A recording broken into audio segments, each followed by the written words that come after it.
लेकिन अब राजनीति, ममता बनर्जी की बात। पार्टी में सांसदों की बगावत की तस्वीर करीब करीब क्लियर हो गई है। आज बागियों की एक नई लिस्ट आई जिसमें नाम भी हैं और उनके दस्तखत भी। इस लिस्ट के मुताबिक ममता बनर्जी से बगावत करने वाले सांसदों की संख्या 19 है। जो लिस्ट आई उसमें नेताओं के नाम और उनके हस्ताक्षर हैं। लिस्ट में काकोली घोष दस्तीदार, जगदीश चंद्र बसुनिया, खलीलुर रहमान, यूसुफ पठान, अबू ताहिर खान, पार्थ भौमिक, बापी हलदर, सायोनी घोष के नाम हैं जो हम आपको दिखा रहे हैं सिग्नेचर्स के साथ। इसके अलावा माला रॉय, मिताली बाग, दीपक अधिकारी, कालीपद, सोरेन जून मालिया, अरूप चक्रवर्ती, डॉक्टर शर्मिला सरकार, प्रसून बनर्जी, असीत कुमार माल, शताब्दी रॉय और रचना बनर्जी के साइन भी हैं। इस पत्र में बागी टीएमसी सांसदों ने लोकसभा स्पीकर से संविधान की 10वीं अनुसूची के पैरा 4 और पैरा 4 के दूसरे नियम के तहत अलग गुट का दर्जा देने की मांग की है। टीएमसी के मौजूदा 28 लोकसभा सांसदों में 2/3 यानी 19 सांसद बागी गुट में हैं। दावा है कि उन पर 10वीं अनुसूची के दल बदल वाले प्रावधान लागू नहीं होंगे और उनकी सदस्यता बची रहेगी। इस गुट ने लोकसभा में अलग बैठने के लिए जगह अलॉट करने की मांग भी की है। बागी गुट की अगुवाई काकोली घोष दस्तीदार कर रही हैं जो टीएमसी की चीफ विप रही हैं। बागी गुट के एक सांसद जगदीश चंद्र बसुनिया का दावा है कि अभी तो सिर्फ 19 सांसद हैं, बाकी कुछ और भी सांसद अगले कुछ दिन में बगावत करेंगे। जबकि ममता बनर्जी के बेहद करीबी सौगत रॉय कह रहे हैं कि जिन लोगों ने बगावत की है वो विश्वासघाती हैं।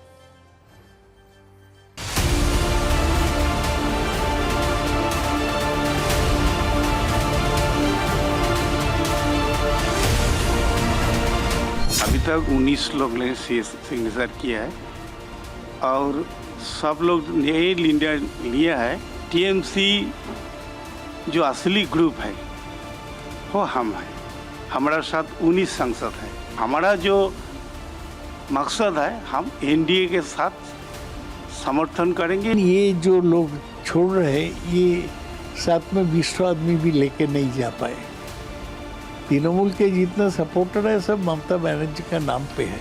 ये लोग तो कोई लंबा लड़ाई का इतिहास इन लोग को नहीं है, तो इनको दे दिया और ये विश्वासघात किया, गद्दारी किया।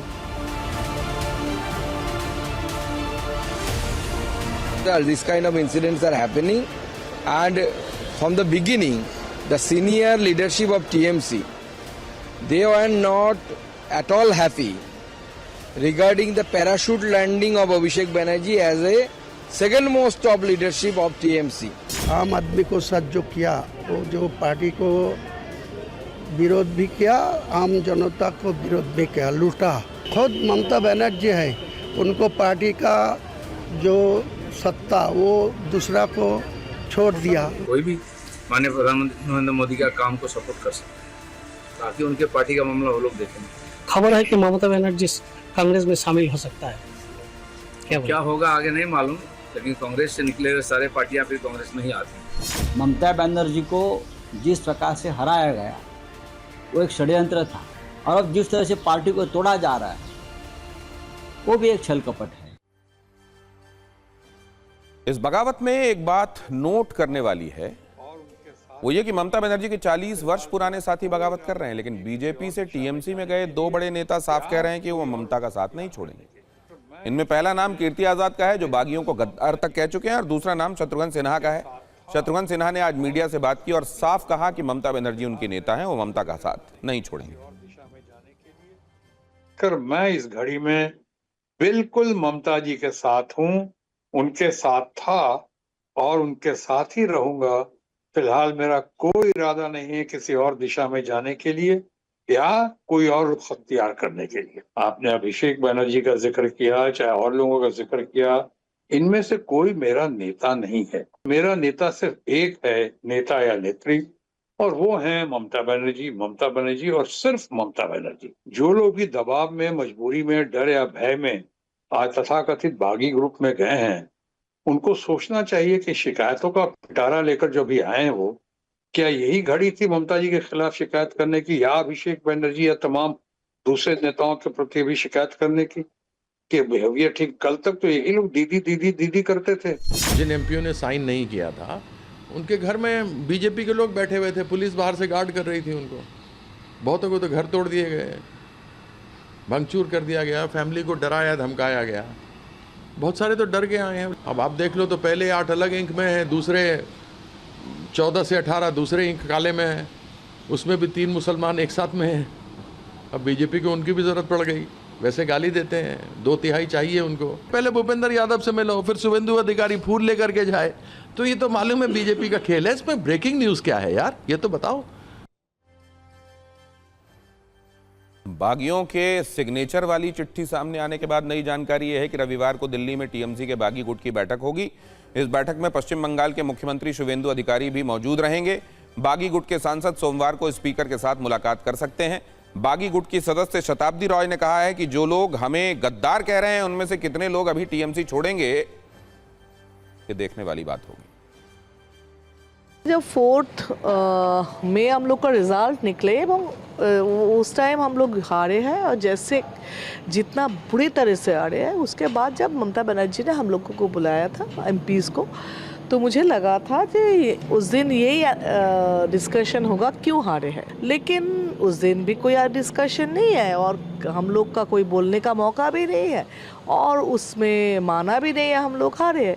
तो फिर मुझे उस दिन आके घर पे लगा जो मान ही नहीं रहे, जो अपना गलती हम लोग मान ही नहीं रहे, अगर अपना गलती हम लोग सुधारेंगे नहीं तो अगली बार भी हारेंगे और जीतने का कोई चांसेस है ही नहीं। और पार्टी का अगर यही सिस्टम चलेगा तो मुझे लग रहा है ये सिस्टम गलत है और मैं इसके साथ नहीं हूँ। जो ममता बनर्जी का डिसीजन अभी चल रहा है उसमें मैं सहमत नहीं हूँ।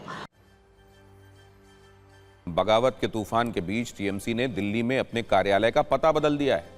पार्टी ने डॉक्टर राजेंद्र प्रसाद रोड स्थित अपना पिछला कार्यालय खाली कर दिया है। यह बंगला टीएमसी के बागी सांसद पार्थ भौमिक के नाम पर आवंटित था। पार्थ भौमिक ने बगावत कर दी, इसलिए टीएमसी ने दिल्ली का कार्यालय अब राज्यसभा सांसद नदीमुल हक के साउथ एवेन्यू स्थित आवास पर स्थानांतरित कर दिया। बागी हुए टीएमसी सांसद पार्थ भौमिक ने अपने घर से जो है वो टीएमसी का ऑफिस भी अब हटा दिया है। मैं आपको उनके सरकारी जो आवास है, ये डॉक्टर राजेंद्र प्रसाद रोड पर 20 नंबर का जो आवास है वो उनको अलॉट हुआ था और यहीं पर टीएमसी का ऑफिस भी हुआ करता था। सामान्य तौर पर यहाँ पर आप देखते तो तमाम बैनर पोस्टर सब टीएमसी के लगे होते थे और लगभग सारे आयोजन टीएमसी के यहीं पर हुआ करते थे और नेताओं का जमावड़ा यहाँ पर होता था। लेकिन अभी आप देख सकते हैं पूरी तरह से यहाँ पर शांति है। आप देखिए ताला भी लगा हुआ है, इस वक्त मैं आपको जो तस्वीरों में दिखा रही हूँ ताला लगा हुआ है और 20 डॉक्टर राजेंद्र प्रसाद रोड जो इनका सरकारी आवास है वो फिलहाल अभी बंद है और यहाँ पर जो टीएमसी का ऑफिस हुआ करता था अब वो ऑफिस भी नहीं रहा। पार्टी की टूट-फूट से परेशान ममता बनर्जी के लिए एक और बुरी खबर है। सांप्रदायिक भाषण देने के मामले में उनके खिलाफ एक एफआईआर दर्ज हुई है।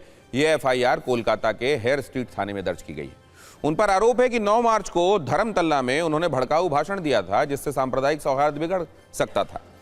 ममता बनर्जी के खिलाफ बीएनएस की धारा 196(1) और 352 समेत कई धाराओं में मामला लिखा गया है।